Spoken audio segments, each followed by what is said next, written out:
Sekarang kita membahas yaitu bayan asraris saum wa adabuhu. Penjelasan rahasia-rahasia saum. Apa itu puasa? Wa adabuhu, dan adab-adabnya. Kata beliau, walis saumi thalathu maratib. Saum, ya puasa itu ada 3 tingkatan, ada 3 martabat. Ini mati. Yang pertama saumul umum. Itu saumnya orang umum. Yang kedua wasaumul khusus, saumnya orang khusus.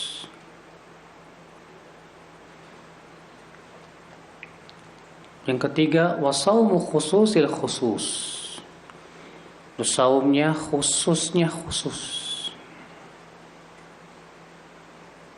Ya, yang pertama saumnya umum, yang kedua saumnya orang khusus, yang ketiga saumnya yang khusus dari khusus. Apa saumnya umum? Kata beliau, fa amma saumul umum fa huwa qaful batni wal farji an qada'i syahwah. Saumnya umum tuh sebatas menahan lapar dan dahaga dan menahan kemaluan dari syahwatnya. Ini namanya saum umum.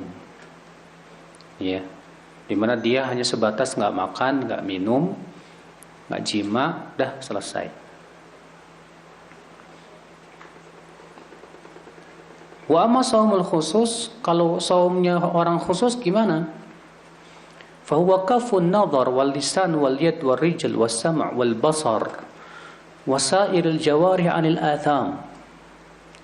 Itu bukan hanya sebatas ia menjauhi makan, minum, jima, tapi juga ia menahan pandangannya, menahan lisannya, menahan tangannya, kakinya, pendengarannya, penglihatannya, bahkan seluruh anggota tubuhnya ia tahan dari maksiat kepada Allah Subhanahu wa taala. Ini namanya saumul khusus. Saumnya orang khusus ini. Iya. Jadi di saat ia berpuasa itu bukan hanya sebatas menahan dahaga, tapi dia tidak melihat sesuatu yang haram. Lisannya ia pelihara dari ghibah, menyakiti hati orang. Tangannya ia tahan daripada memukul orang, mendolimi orang. Wa amma saumu khususil khusus. Adapun saumnya khususnya khusus. Ini lebih tinggi lagi nih.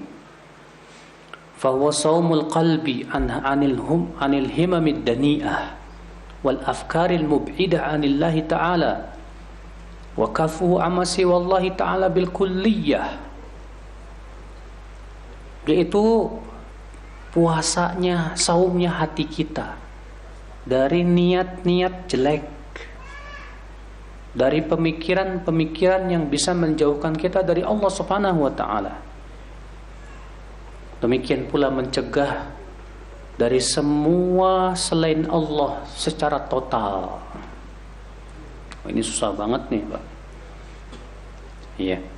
Sampai-sampai niat buruk aja tidak ada sama sekali. Sampai-sampai pikiran-pikiran yang untuk memikirkan sesuatu yang bisa menjauhkan dirinya dari Allah Subhanahu wa taala pun ia tidak lakukan itu. Subhanallah.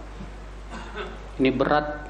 Hanya orang-orang yang diberikan oleh Allah Subhanahu wa taala ya rasa cinta yang sangat dalam kepada Allah Subhanahu wa taala.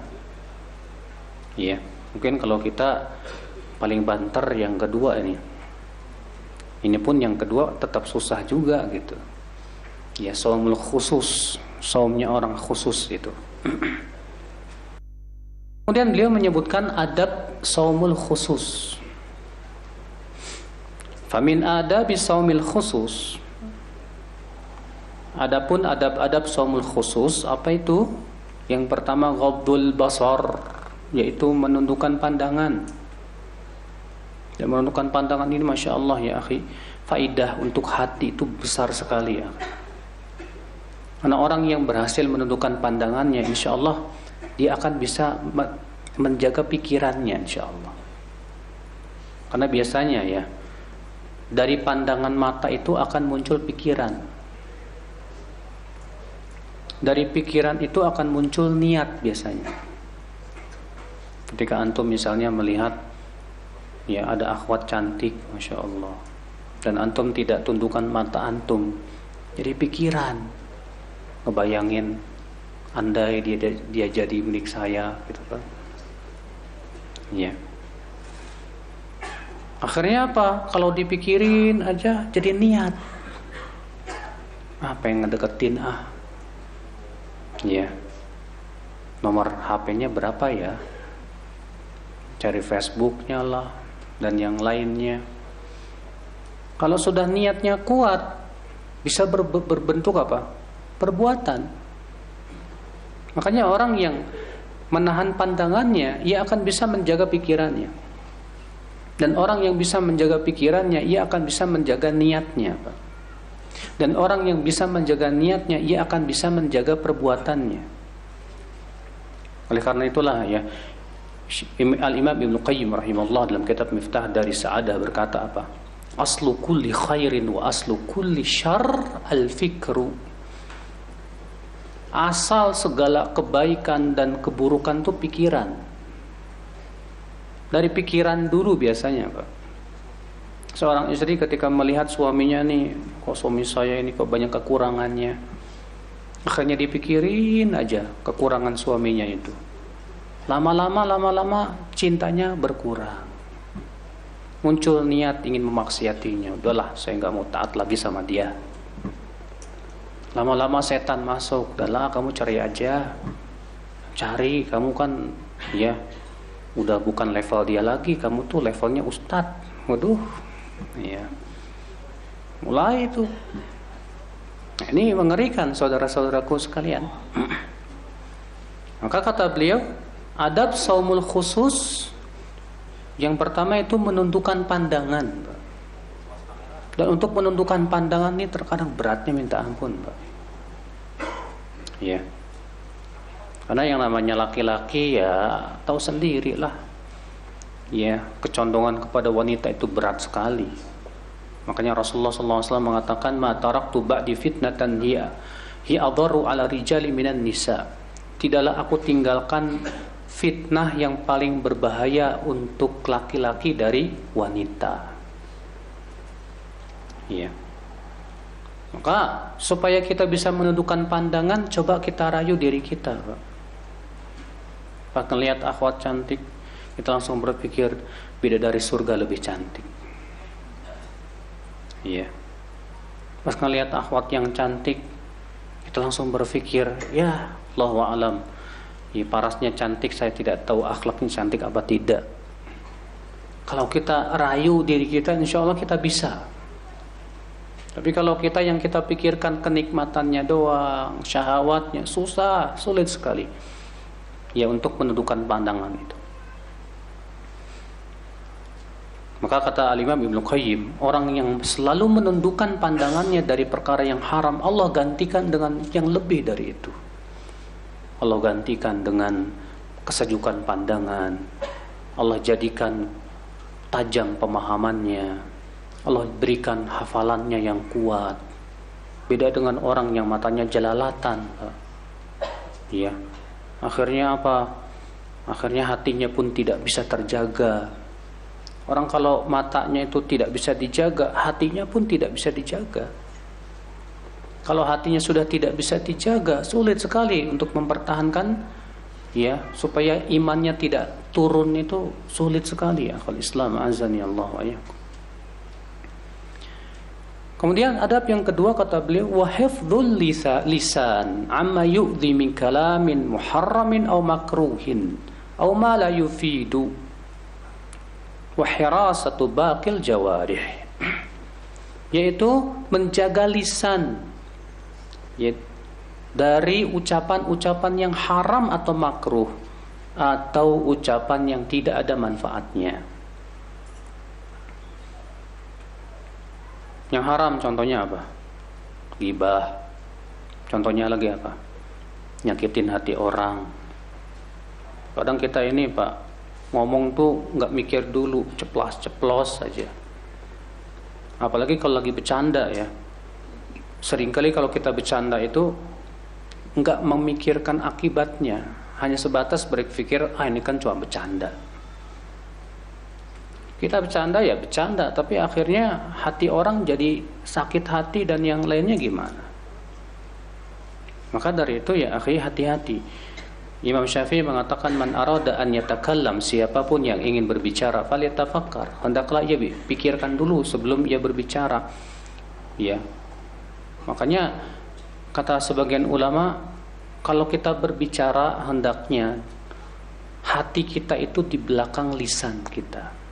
Artinya hati kita yang mengkondisikan lisan gitu.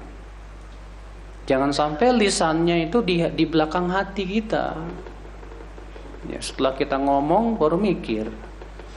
Enggak, mikir dulu baru ngomong, baru berbicara. Kira-kira pembicaraan saya ini dosa apa enggak ya? Iya. Ucapan-ucapan lisan nih Pak, Masya Allah ya. Dosa lisan tuh rata-rata gede loh, bukan kecil loh.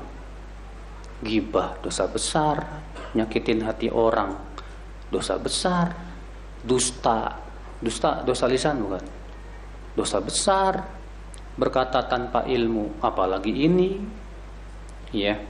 Banyak sekali dosa-dosa lisan itu mengerikan sekali. Makanya kata para ulama, tidak ada sesuatu atau dari anggota tubuh kita yang paling berhak untuk dipenjara dari lisan kita ini. Hati-hati sekali ya akhi. Sampai-sampai Rasulullah SAW sabda apa?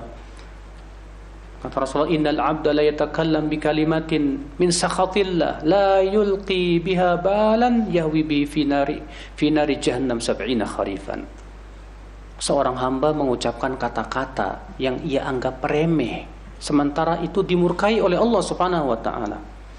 Gara-gara satu kata itu Allah masukkan ia ke neraka jahanam 70 tahun.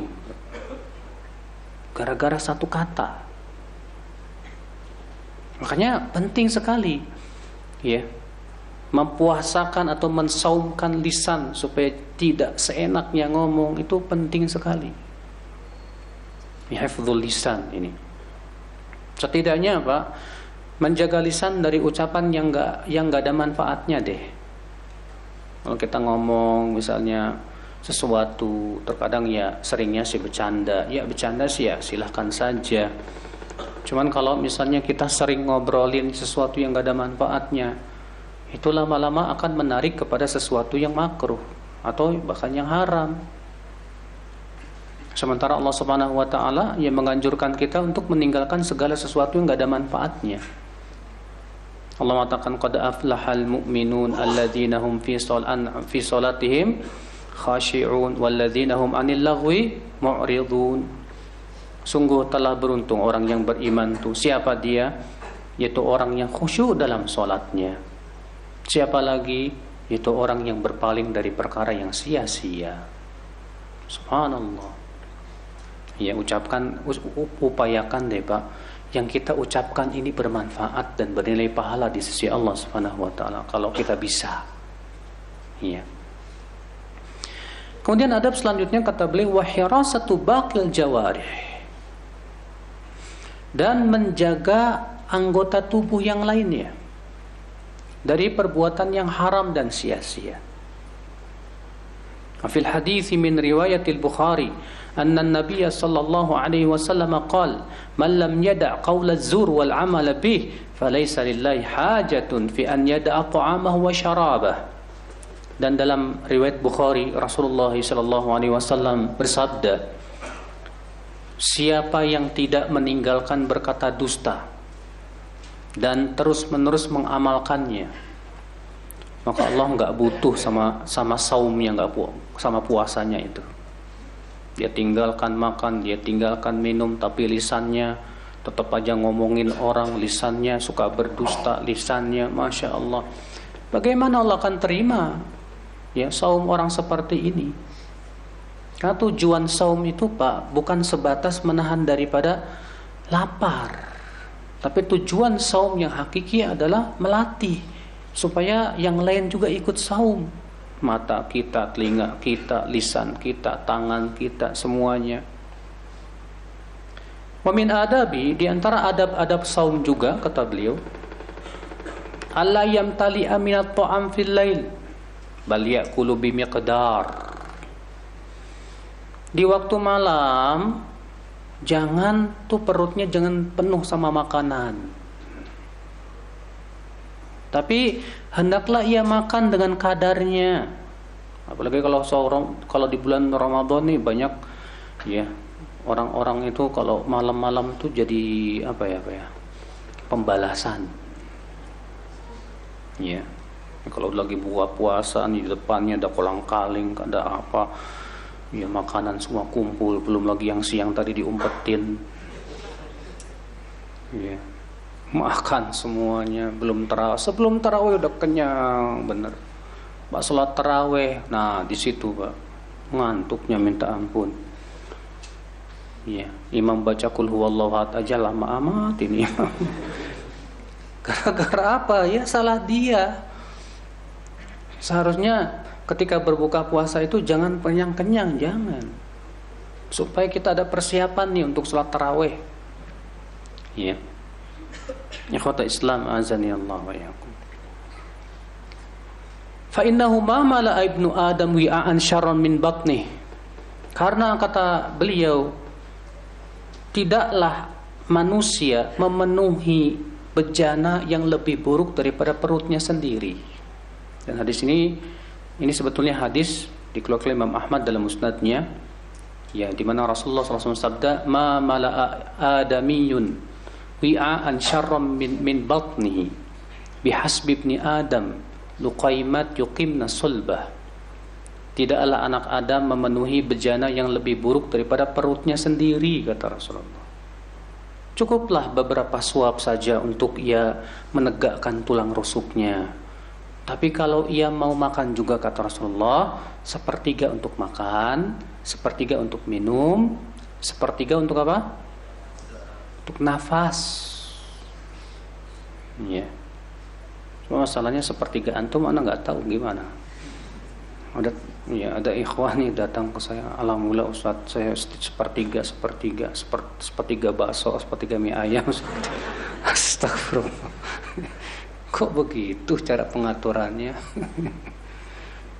Iya. Ini Pak, ini menunjukkan Pak, seorang mukmin tuh jangan membiasakan kenyang dalam makan. Rasulullah pernah kenyang? Pernah sekali-kali. Para sahabat pernah kenyang? Pernah sekali-kali. Sebutkan dalam hadis bahwasanya Umar keluar rumah karena lapar. Ketemu sama Abu Bakar di jalan, ternyata juga Abu Bakar sedang lapar. Kemudian mereka bertemu dengan Rasulullah SAW, rupanya juga Rasulullah lagi lapar. Kemudian Rasulullah mengajak Abu Bakar dan Umar untuk pergi ke rumah seorang Ansor. Ketika berada di rumahnya Ansor, maka Ansor ini menyembelihkan kambing, mengambil kurma, susunya dan yang lainnya, sampai Abu Bakar dan Umar kekenyangan. Sudah. Artinya sekali-kali kenyang nggak masalah, tapi kalau dijadikan sebagai sebuah kebiasaan, tiap makan kenyang aja, ini nggak bagus, nggak sesuai dengan hadjun Nabi SAW, tidak sesuai dengan petunjuk Nabi SAW. Cuma masalahnya kan kita kan sudah dididik sama orang tua, Pak. Ayo nak, makan yang banyak nak, sampai kenyang. Ya, ya mungkin kalau anak kecil nggak masalah kali ya untuk pertumbuhannya. Tapi ternyata Nabi SAW mengatakan kalau kita makan itu jadikan sepertiga. Sepertiga untuk makan, sepertiga minum, sepertiga untuk nafas. Dan ternyata subhanallah Pak, di zaman sekarang ya, para ahli kesehatan meneliti bahwa ini memang cara makan yang paling sehat. Cara makan yang paling sehat sudah. Ikhwata Islam azani Allah wa iyyakum. Kata beliau, mata syabi'a awwalal lail lam yantafi bi nafsihi ya fi baqihi. Wa kadzalika idza syabi'a waqta as-sahar lam yantafi bi nafasihi ila qaribin min adh-dhuhr. Lianna kathratal aqli turithul kasala wal futur. Thumma yafutul maqsudu minas siyami bi kathratil akal.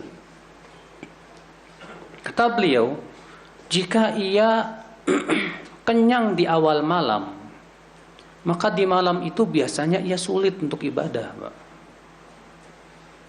Demikian pula kalau ia kenyang di waktu sahur, biasanya di awal siangnya juga susah untuk ibadah.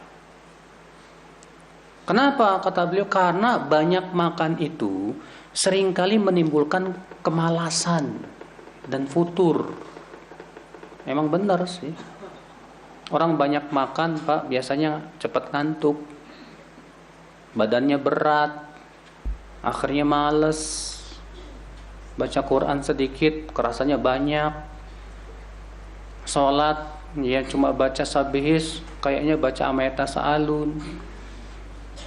Kenapa? Karena yaitu perutnya terlalu kenyang dia. Makanya Aisyah radhiyallahu anha berkata, apa kata Aisyah? Ya ma ahdatsat hadhil ummah ba'da wafati nabiyha minasyaba.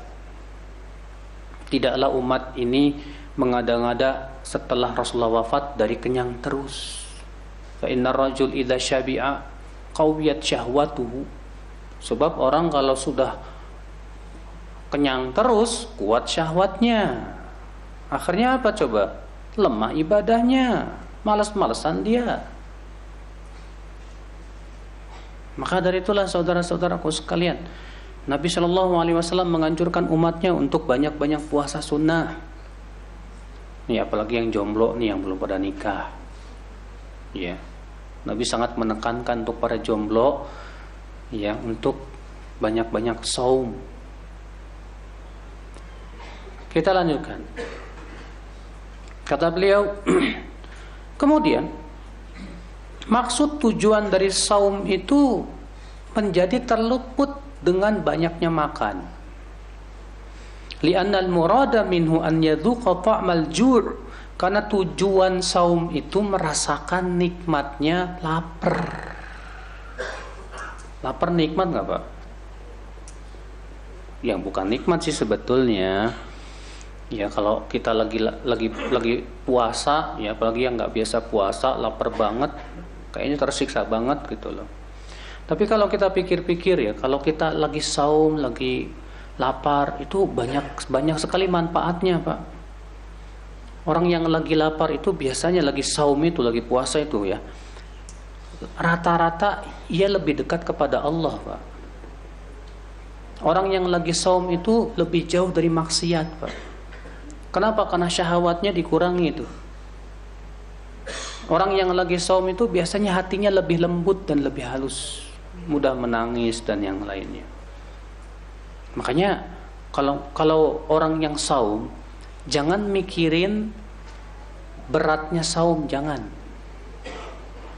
Pikirin besarnya maslahatnya, besarnya pahalanya di sisi Allah Subhanahu wa taala.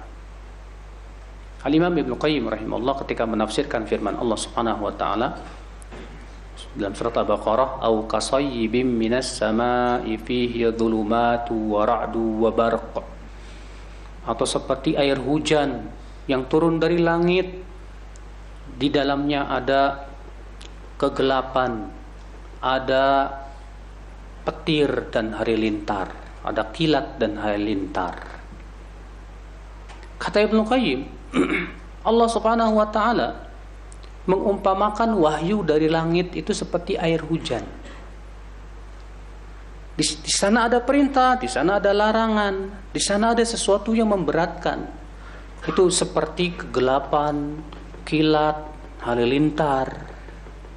Nah, ternyata orang munafik itu, ya kata Ibnu Qayyim rahimahullah dalam kitab Ijtima' Juyush al-Islamiyah ketika menafsirkan ayat tersebut, orang munafik itu hanya memikirkan kegelapannya, halilintarnya, tapi tidak memikirkan manfaat hujannya. Sama halnya dengan kita, ketika kita mau puasa Ramadan, yang kita pikirin beratnya doang. Waduh, Ya, saya kan lagi ada acara mau jadi binaraga. Kalau saum gagal deh. Saya kan lagi waduh, kalau saya saum nanti lapar gimana. Yang kita pikirkan beratnya aja. Akhirnya apa? Akhirnya karena ia sudah memikirkan beratnya amal itu, mundur dari amal, Pak. Terasa berat buat dia. Maka dari itu kata beliau, beda dengan orang yang ia pikirkan manfaatnya untuk dirinya. Iya, kalau kita pikirkan manfaat saum untuk hati kita luar biasa. Manfaat saum untuk kehidupan hati kita, demikian pula keimanan kita. Ini masya Allah, Pak. Makanya Rasulullah SAW sabda, "Alaika bis-shaum fa innahu la nadhira lah." Hendaklah kamu berpuasa karena puasa itu amal ibadah yang tidak ada tandingannya, kata Rasulullah SAW. Memang betul. Nah, ketika yang kita pikirkan manfaatnya dan pahalanya, insya Allah kita semangat. Orang mau haji, mau pergi umroh, yang dia pikirin, aduh gimana naik pesawatnya ini, takut jatuh, belum lagi capeknya, berdesak-desakannya, dipikirinnya kayak gituan. Yakin gak haji-haji itu, Pak? Kenapa? Karena yang dia pikirkan beratnya dulu. Tapi kalau yang dia pikirkan, masya Allah, haji menggugurkan dosa-dosa yang sangat banyak. Sampai Rasulullah mengatakan, siapa yang haji dan ia tidak berbuat dosa dan tidak mengucapkan kata-kata yang kotor, pulang dalam keadaan seperti terlahir oleh ibunya kembali, bersih dari dosa. Wah, masya Allah, saya pengen bersih dari dosa, gimana ini? Insya Allah ringan itu, Pak. Kalau yang kita pikirkan manfaat-manfaatnya dan pahalanya yang begitu besar dari suatu amal saleh, itu ringan insya Allah, walaupun berat. Iya. Nah, ini akal Islam, azani Allah wa iyyakum. Kita lanjutkan. Mohon maaf ya, yang ada di pintu bisa nggak maju? Soalnya yang mau masuk tuh terhalang jadinya, Pak. Ya, wah, pada maju bisa nggak? Kasihan yang baru datang.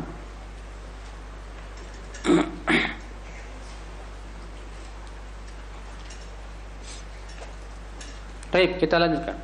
Jadi kata beliau, karena yang diinginkan daripada saum apa itu? Itu merasakan ya manisnya lapar. Wa yakunu tarikan lil mushtahi, dan ia meninggalkan semua yang ia inginkan, syahwatkan. Kita ini, Pak, jangan jadi orang yang setiap kali kita bersyahwat sesuatu, kita ingin berusaha untuk meraihnya. Iya. Jadilah kita orang yang berusaha pintar untuk menahan syahwat kita. Banyak diantara misalnya ibu-ibu ya, nggak betah ngelihat tas bagus dibeli aja, nggak mau mikir manfaatnya nanti apa. Itu di rumah tas udah sabrek-abrek, ya, nggak mikir ke depannya nanti gimana hisabnya pada hari kiamat, apa manfaatnya. Ini namanya orang seperti ini, Pak, terlalu memperturutkan apa? Syahwat dan keinginan gitu. Nggak boleh ngelihat barang bagus, beli aja tanpa melihat manfaatnya buat hidup kita apa. Makanya ya Umar bin Khattab radhiyallahu mengingkari seorang sahabat yang setiap kali berkeinginan dia beli sampai Umar mengatakan, ya apakah setiap keinginan kamu harus terpenuhi? Tidak. Ya. Hakikat kita ini berpuasa, saum ini adalah menahan keinginan-keinginan kita ini, Pak. Dan memang, Pak, subhanallah ya, Allah subhanahu wa ta'ala sudah mentakdirkan bahwasannya untuk mendapatkan surga itu memang harus capek di dunia. Nggak bisa kita pengen surga tapi enak-enakan gitu, nggak bisa. Kalau kita di dunia saja hidup pengen mendapatkan uang yang banyak, antum harus banting tulang cari duit. Bahkan terkadang ngelembur demi untuk mendapatkan uang.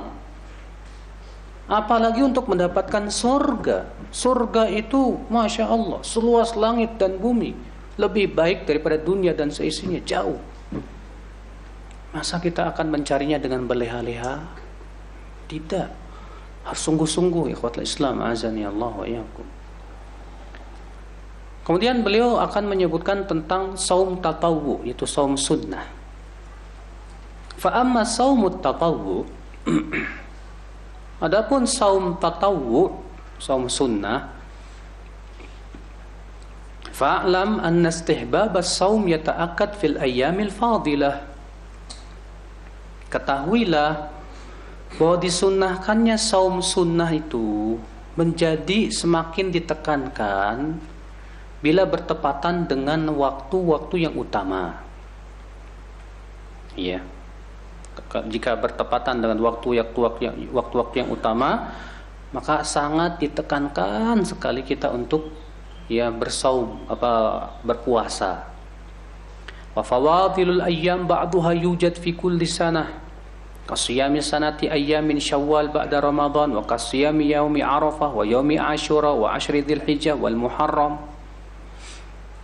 Yang kata beliau, dan waktu-waktu yang utama itu ada yang lewat setiap tahunnya. Seperti contoh misalnya 6 hari Syawal setelah Ramadan. Seperti apa lagi? Puasa hari Arafah. Seperti apa lagi? Puasa hari Ashura tanggal 10 Muharram. Ya, demikian pula puasa di bulan Dzulhijjah tanggal 1, 2, 3, 4, 5, 6, 7, 8 sampai 9 itu Masya Allah. Ya. Demikian pula puasa di bulan Muharram. Dan Rasulullah SAW bersabda, afdalus siyami ba'da Ramadan siyamu syahrillahil Muharram. Saum atau puasa yang paling utama setelah Ramadan, kata Rasulullah, yaitu saum di bulan Muharram. Nah, di bulan Muharram kita perbanyak untuk apa? Ya, saum, entah itu saum Daud ataupun puasa Senin, Kamis, demikian pula ayyamul bidnya 13, 14, 15. Wa ba'du yatakarrar fi kulli syahr. Ada juga yang setiap bulan lewat. Ka awwalihi wa awsatihi wa akhirih. Faman shama awwala syahr wa awsatahu wa akhirahu faqad ahsan. Wa anna al-afdal an yaj'ala thalatha ayyam al-bid. Contoh, kata beliau, kita dianjurkan berpuasa setiap bulannya 3 hari. Boleh, misalnya 1 hari di awal, 1 hari di tengah, 1 hari di akhir, nggak apa-apa. Cuma kata beliau yang paling utama itu yang 13, 14, 15. Tapi kalau tanggal 13, 14, 15 itu kita nggak sempat, nggak masalah, kita berpuasa yang lain di hari yang lain. Kenapa? Karena Nabi SAW menganjurkan supaya minimal dalam 1 bulan itu 3 hari. Rasulullah bersabda kepada Abdullah bin Amr bin Al-As dalam riwayat Muslim, sum thalathata ayyam min kulli syahr. Puasalah setiap bulannya 3 hari. Kata Abdullah bin Amr, hai Rasulullah, saya mampu lebih dari itu, hai Rasulullah. Karena Abdullah bin Amr ini Masya Allah semangat ibadahnya luar biasa, Pak. Ternyata Rasulullah SAW menyebutkan bahwa minimal sebulan itu 3 hari aja. Iya, yang paling utama yaitu tanggal 13, 14, 15. Tapi kalau memang pada tanggal itu kita nggak bisa, nggak masalah di tanggal yang lainnya. Atau seperti yang beliau sebutkan di sini, 1 hari di awal, 1 hari di tengah, 1 hari di mana? Di akhir. Ya.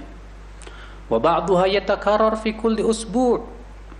Ada juga saum yang setiap minggu, yaitu Senin dan Kamis. Dan subhanallah, ternyata saum hari Senin dan Kamis juga mempunyai keistimewaan.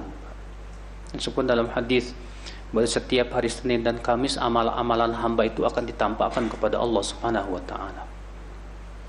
Maka Rasulullah suka sekali amalannya ditampakkan kepada Allah dalam keadaan beliau sedang saum, sedang puasa. Kemudian wa afdalu saumi tatawwu saumu Dawud alaihissalam. Kana yasumu yauman wa yuftiru yauman.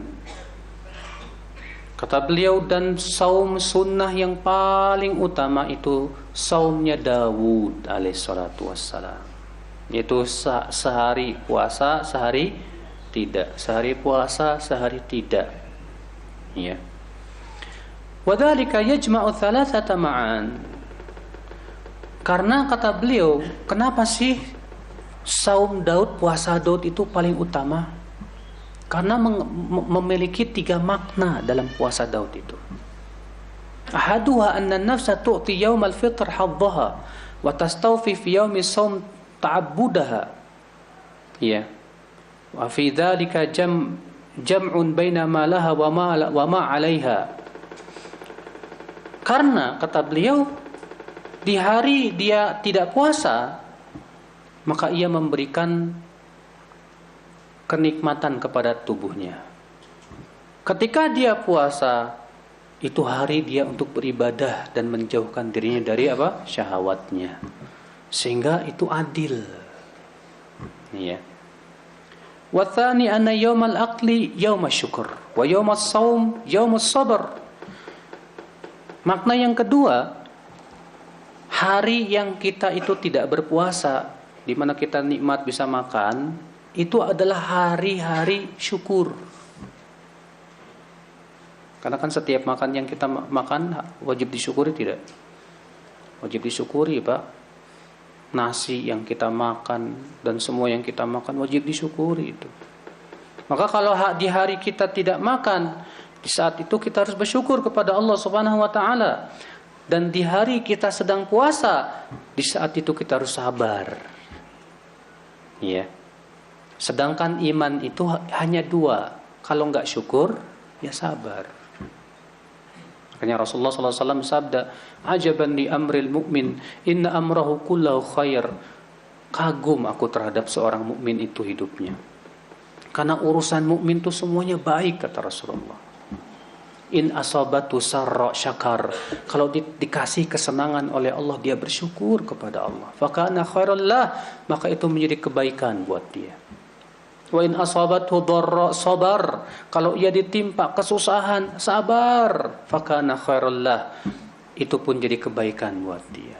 Maka dengan puasa Daud, kata beliau, 1 hari bersyukur, 1 hari bersabar. Ya. Tapi terkadang di antara kita puasa Daud itu ada niat yang kedua, Mas. Mau diet. Ya. Nah ini kalau niat tujuannya itu yang terbesar, saya khawatir nggak dapat pahala loh, Pak. Ya.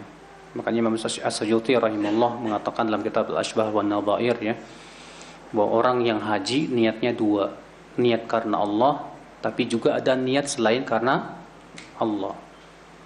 Maka dilihat mana yang paling dominan ini. Kalau yang paling dominannya karena Allahnya dapat pahala. Tapi kalau yang paling dominannya bukan karena Allahnya, dapat dosa. Kalau ternyata karena Allah dan bukan karena Allahnya ini seimbang, 50-50, tasaqata, saling berguguran. Nah, ya, itu puasa Daud niatnya apa? Jangan sampai niat utamanya pengen diet.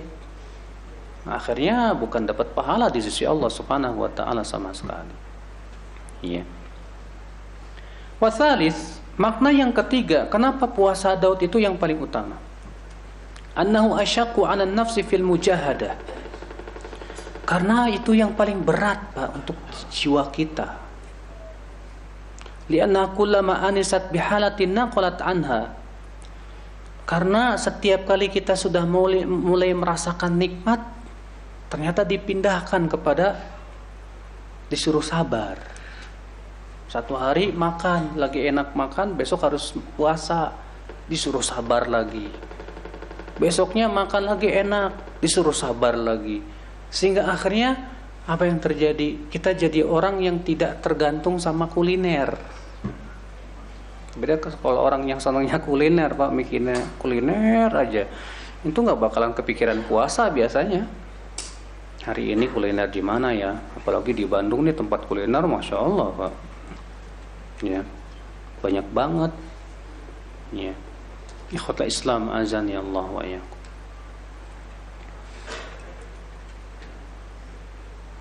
Kemudian kata beliau, wa'alam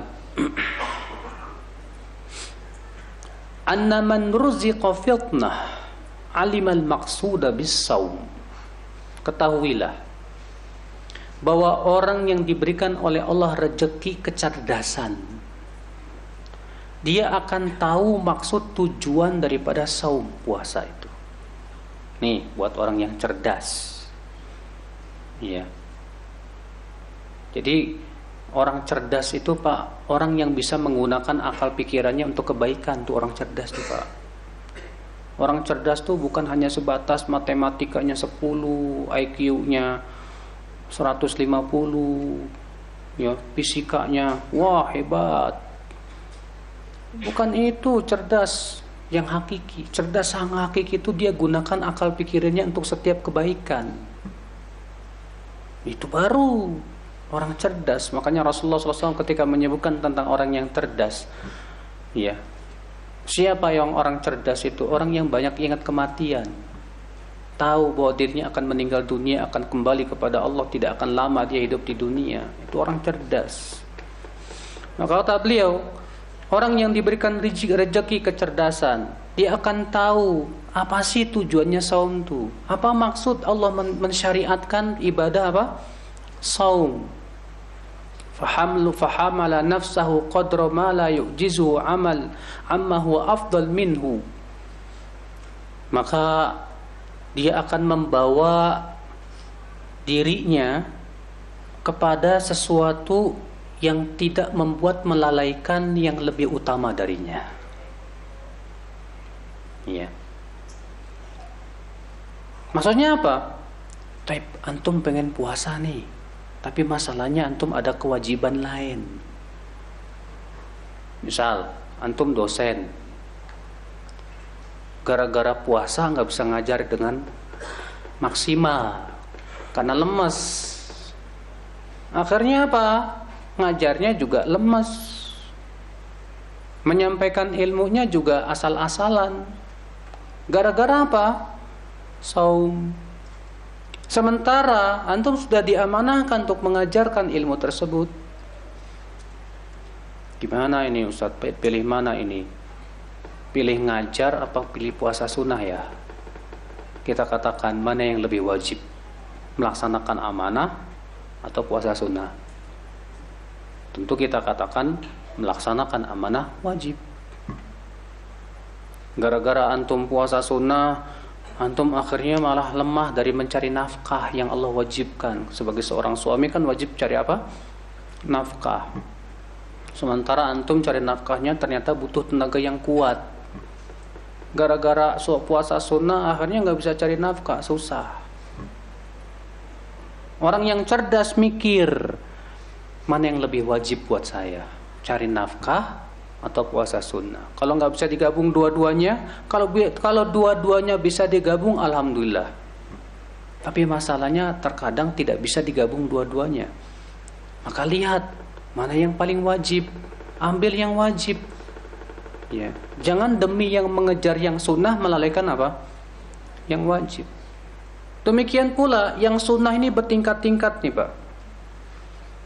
Saya mau tanya sama antum, mana yang lebih utama, sholat sunnah atau puasa sunnah? Sholat sunnah yang paling utama. Walaupun sebetulnya ada pada keadaan-keadaan tertentu ya puasa sunnah lebih utama. Tapi secara mutlaknya, secara umumnya sholat sunnah lebih utama daripada apa? Puasa sunnah. Sekarang gara-gara antum puasa, sholat sunnahnya nggak pernah. Lemas Ustaz, mau sholat sunnah lemas. Jadi akhirnya saya cuma sholat wajib, yang sholat wajib itu juga sholatnya nggak bisa lama karena lemas. Gara-gara membela yang sunnah, akhirnya yang wajibnya terlalaikan, akhirnya ada amal yang lebih utama pun terlalaikan. Ya. Kata beliau, faqad kana Ibnu Mas'ud qalilas saum. Ini dia Abdullah bin Mas'ud, jarang puasa sunnah. Wa kana yaqul idza sumtu dha'aftu 'anis shalah wa ana akhtaru shalah 'ala shaum. Lalu beliau berkata, kalau aku puasa sunnah, aku lemah dari salat. Dan aku lebih memilih salat sunnah daripada puasa. Aku lebih memilih salat daripada puasa. Iya. Nah ini Pak, coba ya. Anda siapa? Anda seorang dosen, Anda seorang pengajar, ustadz, Anda seorang pekerja di kantor dan yang lainnya. Jangan sampai demi untuk mengejar sesuatu yang sunnah akhirnya melalaikan yang apa? Yang wajib. Tapi kalau alhamdulillah ustaz, saya dengan puasa sunnah tidak mempengaruhi kerja saya dan kinerja saya, bagus, masya Allah. Berarti kamu sudah mengumpulkan dua perkara yang bagus. Tapi kan nggak semua orang sama, Pak. Iya. Nah ini ikhwatul Islam. Wa kana ba'dhum idza shama dha'afa an qira'atil Qur'an. Fa kana yukthiru fitr hatta yaqdir 'ala tilawah. Bahkan sebagian salaf terdahulu kalau ia puasa lemah dari baca Quran, sehingga akhirnya ia jarang puasa gara-gara ingin mengejar baca Al-Quran. Wa kullu insan a'lam bihalihi wa ma yuslihuhu. Dan tentunya setiap manusia lebih tahu tentang kemampuannya masing-masing. Kamu kemampuannya apa? Yang jelas, Pak, memang ya, yang namanya amal soleh itu manusia tidak ada yang sama. Imam Malik rahimahullah berkata apa? Innallaha qasama al-a'mal kama yaqsimul arzaq. Allah itu membagi-bagi amal soleh itu sama dengan membagi rezeki. Ya, amal tuh nggak sama. Ada yang satu, masya Allah, diberikan oleh Allah kekayaan, ternyata dibukakan buat dia pintu sedekah. Yang satu lagi diberikan kepada dia kecerdasan, ternyata dibukakan buat dia pintu ilmu dan mengajarkan ilmu. Ya, Imam Malik pernah disuratin, Pak, sama ahli ibadah di zamannya. Saya lupa nama ahli ibadah tersebut.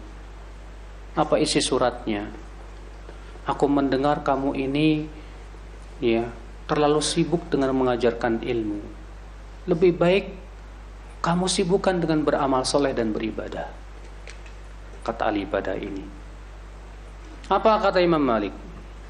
Membalas suratnya. Sesungguhnya Allah membagikan amal seperti Allah memberikan membagikan rezeki. Dan saya memandang menyebarkan ilmu insya Allah tidak lebih jelek daripada amalan kamu.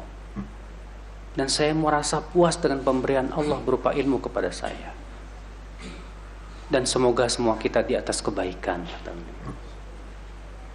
Masya Allah ya. Imam Malik tawadhu orangnya, Pak. Ketika ditegur oleh seorang ahli ibadah supaya jangan sibuk ngajarin ilmu, tapi sibuk beramal, ibadah. Imam Malik nggak bilang, ente sombong banget sih, ibadah segitu aja udah mencak-mencak. Enggak, masya Allah, ini ulama namanya, Pak. Kata Imam Malik, ya, setiap orang itu telah dibagi-bagi amalannya. Kamu dibagi oleh Allah dengan banyaknya beramal soleh dan ibadah. Allah memberikan kepada saya beramal dengan ilmu dan menyebarkan ilmu. Dan saya ridho dengan ini dan saya berharap kita berdua di atas kebaikan. Masya Allah. Ya, kalau ulama ngomongnya enak, nggak kayak kita. Wah, kita senangnya ngebully, nyakitin orang gitu kan. Ikhwata Islam, azani Allah wa yakum. Kemudian beliau sekarang masuk ke Kitabul Hajj. Wa asraruhu wa fadailuhu wa adabuhu wa nahwu dzalik. Kitab haji, rahasia-rahasianya, keutamaan-keutamaannya, adab-adabnya dan yang lainnya. Akhi, sudah saya pernah sebutkan bahwa buku yang kita bahas ini bukan buku fikih. Tapi ini buku yang berhubungan dengan adab dan tazkiyatun nafs. Jadi beliau tidak akan membahas tentang fikih. Kalau membahas zakat, beliau akan sebutkan apa sih rahasia zakat, bagaimana adab-adabnya. Kalau beliau membahas saum, beliau akan menyebutkan apa sih rahasia saum, apa tujuan saum, apa adab-adabnya, apa yang diinginkan dari saum itu. Adapun fikihnya, bagaimananya, itu pembahasannya dalam kitab fikih. Ya. Dan kita memahami ini tidak kalah penting loh, Pak. Karena dengan cara memahami ini kita tahu tujuan daripada ibadah itu apa. roh dari ibadah itu apa, sehingga kita bisa mendapatkan sesuatu yang lebih dari ibadah tersebut. Karena kan tujuan ibadah itu untuk menghasilkan apa sih? Takwa. Allah Ta'ala berfirman dalam surat Al-Baqarah ayat 21 apa? Ya ayyuhan nas u'budu rabbakum alladzi khalaqakum walladzina min qablikum la'allakum tattaqun. Wahai manusia, beribadalah kamu kepada Rabbmu yang telah menciptakan kamu dan menciptakan orang-orang sebelum kamu agar kamu bertakwa. Tuh lihat, Allah menyebutkan tujuan daripada ibadah itu untuk menghasilkan apa? Takwa. Maka kalau selama ini kita beribadah ternyata tidak menimbulkan takwa, itu tanda ibadah kita belum diterima oleh Allah loh, Pak. Ya. Kita lanjutkan, Kitabul Hajj wa asraruhu wa fadailuhu. Kitab haji, ya, rahasia-rahasianya, keutamaan-keutamaannya, dan adab-adabnya, dan sebagainya. Yang bagi liman aradal hajja an yabda'a bit-taubah. Selayaknya bagi orang yang mau pergi haji, mulai dari taubat kepada Allah.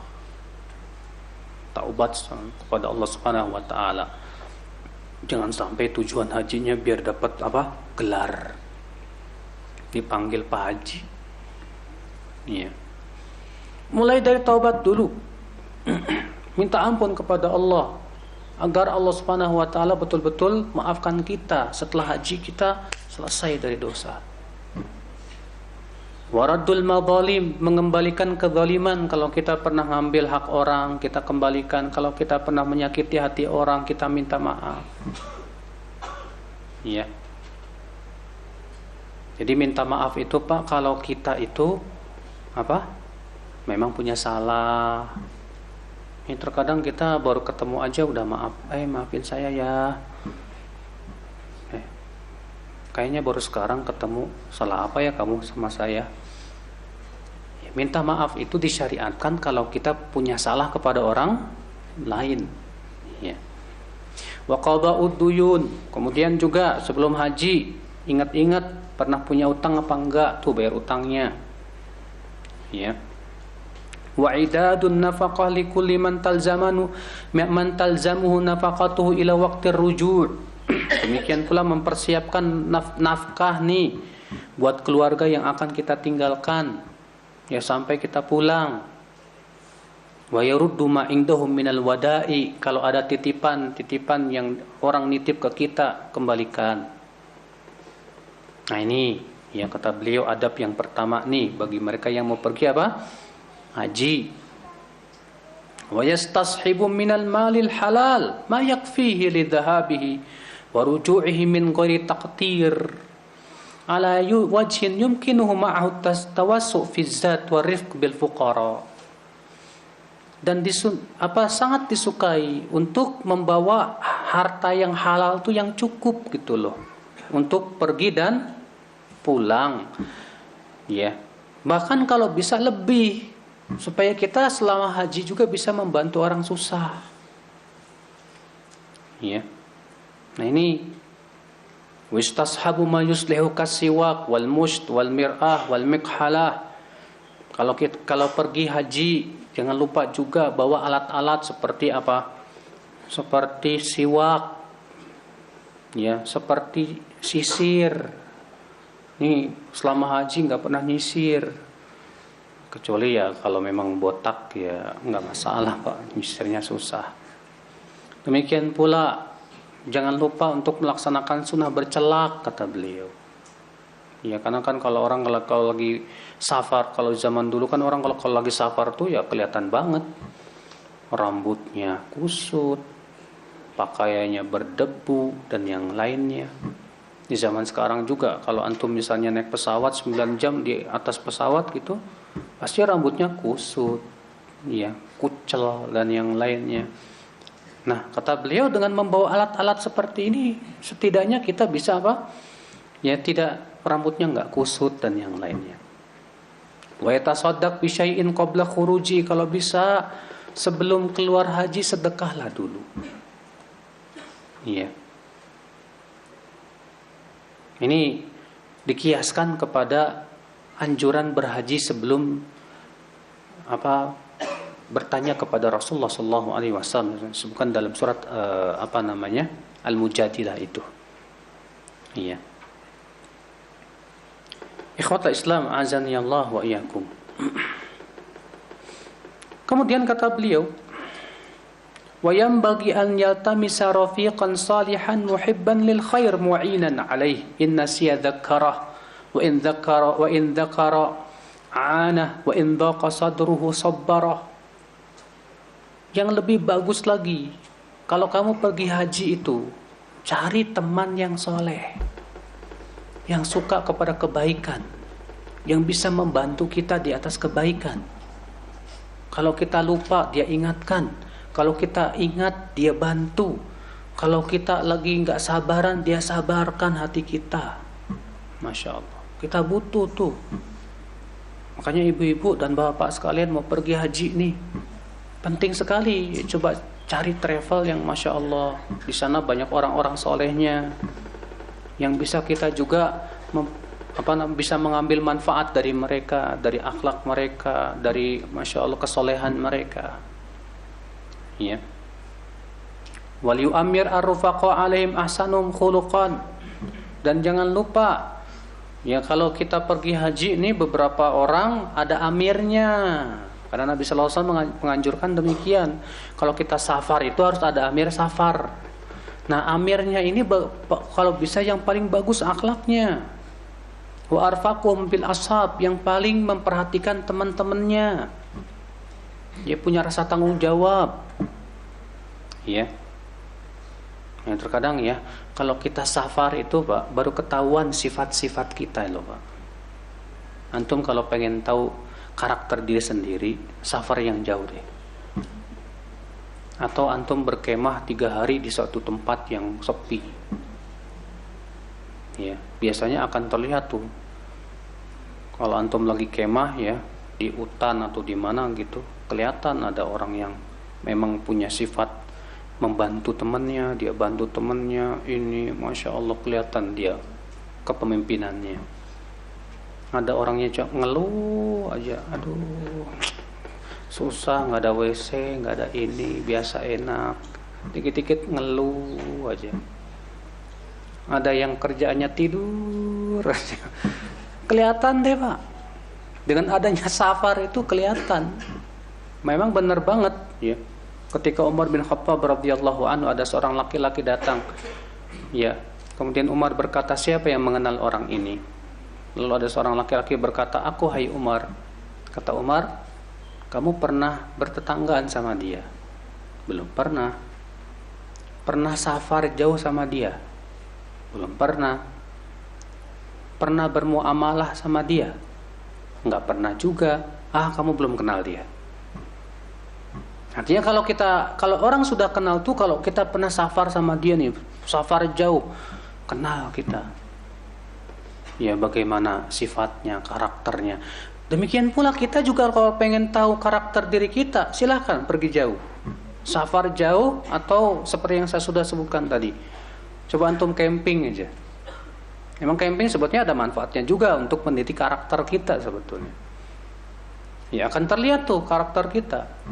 Orang kalau lagi safar jauh capek. Dengan adanya capek kelihatan, ada yang walaupun capek enjoy aja dia sih. Senyum aja, Masya Allah. Ada yang kelihatan cemberut aja, kenapa? Capek. Iya. Ada yang temperamenan. Ya, beda kalau memang dia lagi enjoy ya, lagi nggak capek gitu kan. Tapi kelihatan. Nah, dari situ kita tahu karakter kita apa. Ya. Ikhwata Islam azani Allah. Wa yanbaghi lil musafir tatyibul kalam. Dan orang yang musafir itu, yang sedang safar bepergian jauh, hendaknya memperbagus ucapan.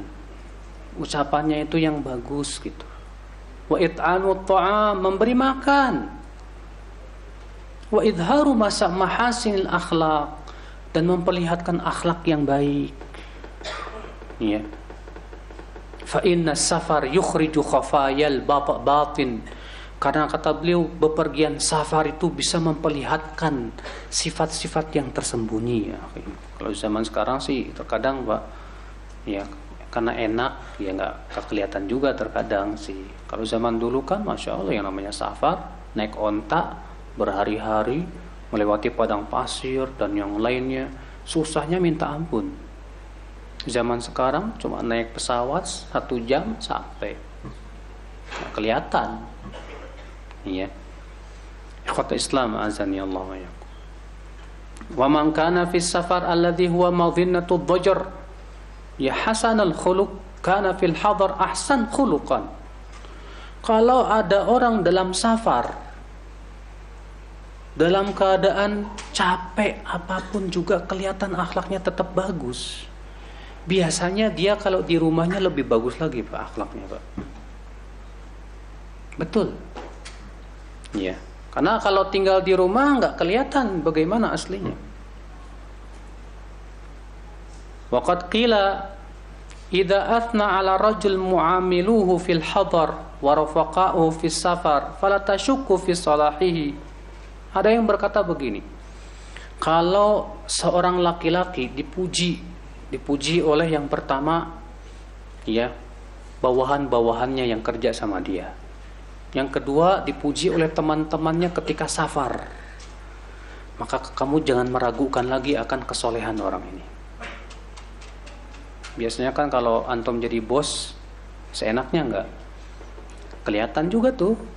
Ya, kalau jadi bos terkadang sentimennya kelihatan dan yang lainnya sama bawahan karena merasa antum saya kan bos, dia bawahan. Tapi ternyata bawahan-bawahan antum muji antum semua, Masya Allah. Atasan kita ini luar biasa. Iya, makanya antum kalau jadi atasan tuh jangan sombong, Mbak. Tanah Abang tuh atasan cuma 5.000 perak.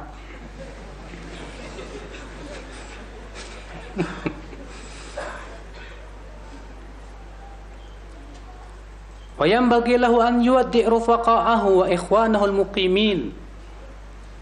Jangan lupa kalau pergi haji atau umroh, ya, dia hubungi teman-temannya. Jangan tahu-tahu pergi aja. Ya pas udah sampai umroh baru ngomong, ane lagi umroh. Jangan gitu kata beliau.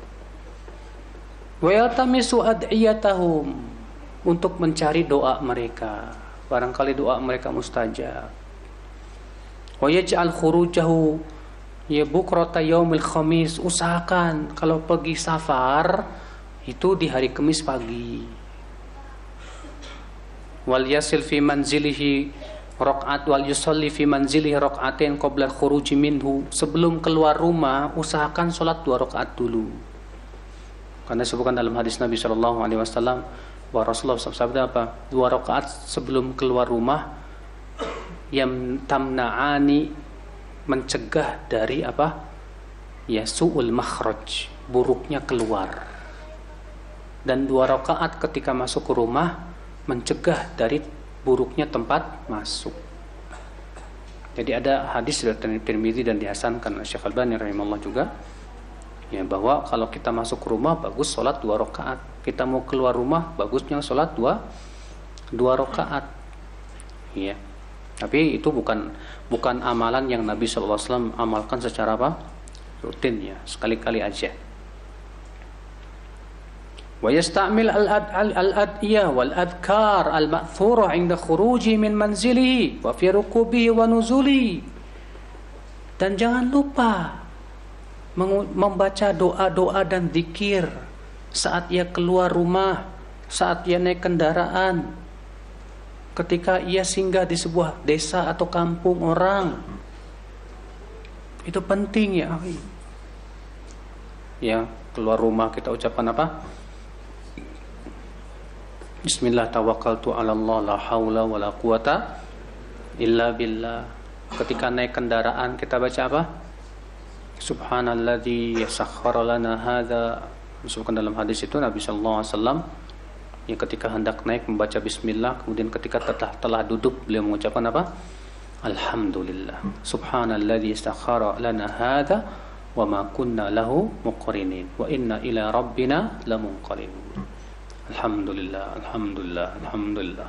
Allahu akbar, Allahu akbar, Allahu akbar. Subhanaka rabbi, zalamtu nafsi, faghfirli, fa innahu la yaghfiru dzunuba illa ant. Iya, jalan deh. Jangan lupa baca doa safar. Allahumma inni as'aluka fi safarina hadza albirra wat taqwa wa minal amal ma tarda. Allahumma hawin alaina safarana hadza wa tuwi anna bu'dah. Allahumma anta sahibu fis safar wal khalifatu fil ahl. Allahumma inni a'udzu bika min wa'tha'is safar wa ka'abatil manzar wa su'il munqalabi fil mali wal ahl. Itu doa tuh bagus banget loh, Pak. Iya, kalau kita baca itu supaya dihindarkan daripada keburukan-keburukan di saat kita apa? Safar. Ya, ketika kita melewati jalan naik, kita ucapkan apa? Allahu akbar. Ketika turun, kita ucapkan apa? Subhanallah. Ya, kita banyak berzikir. Ya, terkadang banyak di antara kita pas naik pesawat itu, Pak, sibuk sama nonton film. Iya, baru duduk pesawat, di depan udah ada layar. Nyariin, tuk tuk tuk tuk, film apa nih? Film Hong Kong. Iya, selama safar nggak zikir, cuma nonton film. Zikirnya pas ada turbulen. Astagfirullahaladzim, Allahu akbar, subhanallah. Kalau tenang lagi, nonton lagi. Iya. Ini kan nggak bagus banget ya akhul Islam, azani Allah wa iyyakum. Yang lebih bagus di saat kita sedang safar, baik pakai mobil, baik pesawat, banyakin apa? Zikir. Nabi SAW saat safar itu di perjalanan beliau memperbanyak zikir dan sholat. Ya, antum di pesawat baca Quran, sholat, sunnah di atas pesawat, itu sesuai dengan sabda Nabi, perbuatan Nabi SAW. Ya, nah ini memang di zaman sekarang ini lebih banyak melalaikannya. Padahal ya di saat safar itu waktu yang sangat utama untuk berdoa kepada Allah Subhanahu wa taala. Karena doa musafir itu mustajab. Makanya jangan lupa di saat safar kita banyak doa. Ya, selama antum di perjalanan itu. Ya, apalagi di pesawat. Ya, kalau di pesawat biasanya sih banyak orang zikir, Pak. Ya, apalagi banyak turbulen begitu ya.